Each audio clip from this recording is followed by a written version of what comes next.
Welcome to another day journeying through the 2025 season for Global Esports.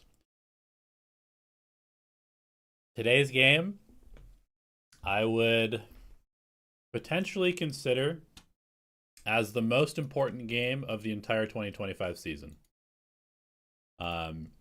So yeah, it should be an interesting one.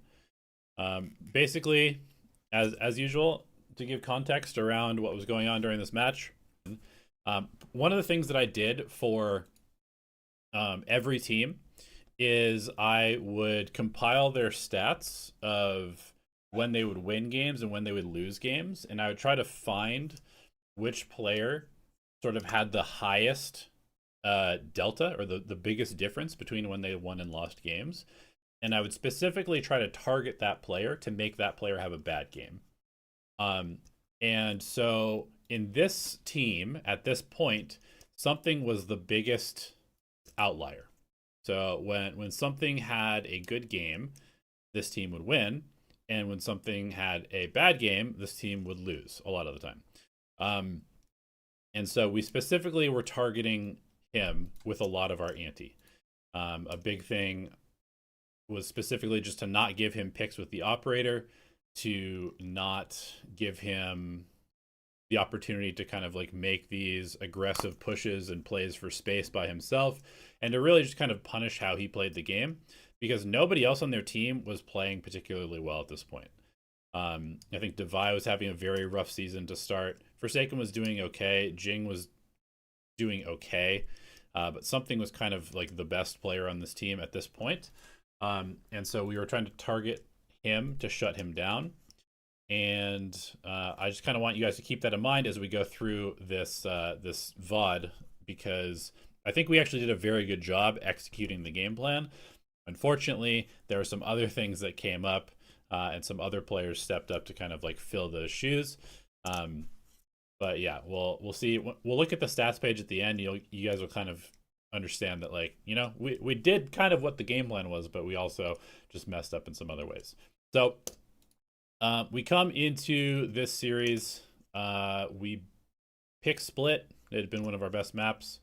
We go to Lotus next, which, you know, had been good at times, bad at times, and then we end on Pearl, which had been our other best map, but was also a PRX map that they were quite good at. So we felt pretty good about this map pool. This was very early on in the season, so we didn't know that PRX had, you know, really kind of learned how to play Lotus correctly. And maybe even at this point, they were still trying to figure it out.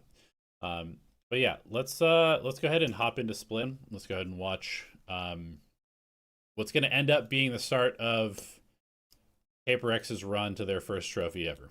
Series finally besting DFM as well in that heated third map that we saw last week. Which is where we come down to this final series in the final week of group stage. Can PRX make it through to playoffs? It all kicks off right here.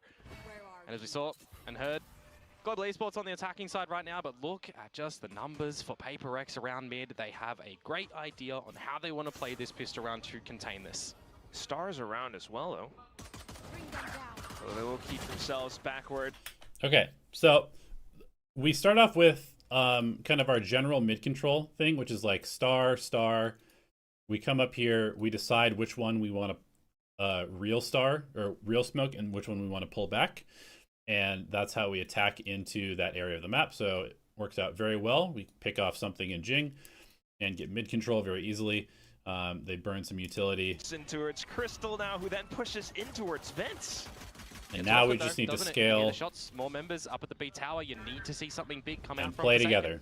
A bit of a survival smoke towards the top of ramp for now. They haven't quite checked him out so far. Off towards the wayside on the edges of the smoke, though, and he does find the double. Big play from Forsaken to get two there. Crystal peeking, trying to hold the space, gets picked off as well. Prevents GE from getting. And then instead of trying to secure the spike, we decide to fight it. and we end up losing. So we lose a 5v3 on the pistol, which does not set the stage very well for the rest of the map.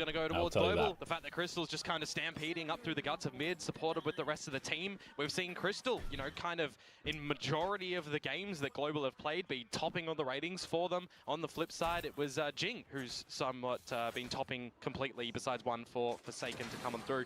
But yeah, a pistol round that you look at the top 2 converting openers, right? 5 versus 3 that they're able to get on back from that one. Makes things a little bit awkward when you feel that Crystal's just done the lion's share of the damage, and then it's Divide to just get some good. I'm gonna try to.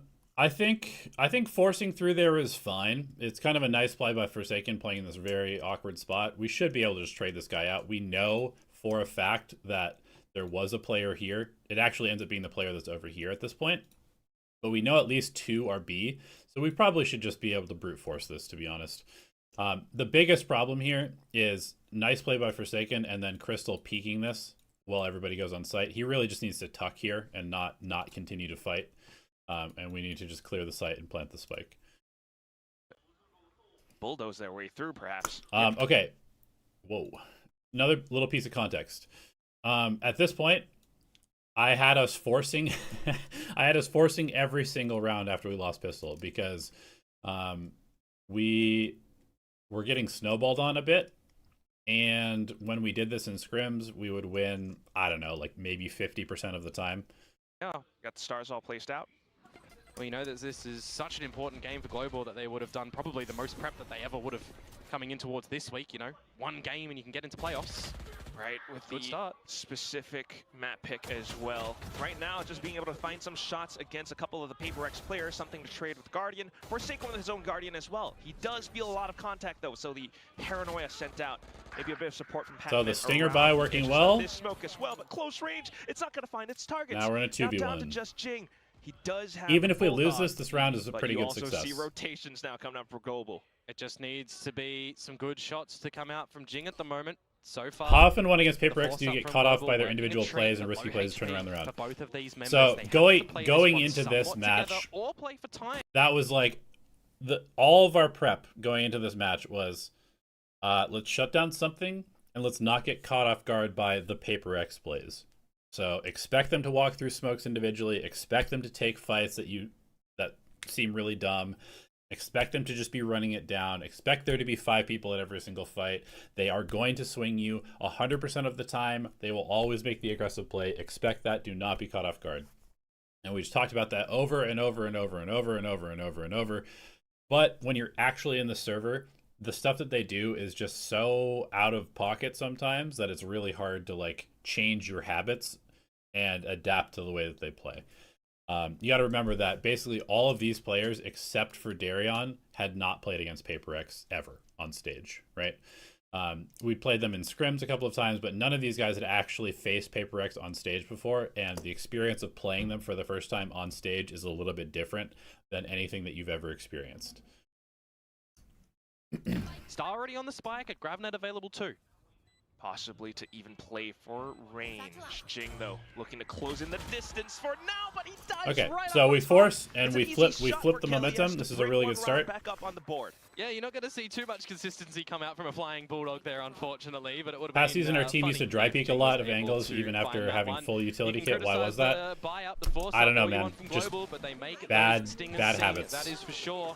At long distance range, something not able to get it done. Trust me, it was something that we talked about a lot, but habits are hard to break. The smokes where you think that PRX have a player in the right position, but Sheriff versus offensive side. So now the big thing is we've stolen the momentum back, right? We lose pistol, we win the second round. Doing this, where you lose pistol and then win the next round, essentially means that you should get at least 6 rounds in that half, and very good chance that you win the map if you can do this.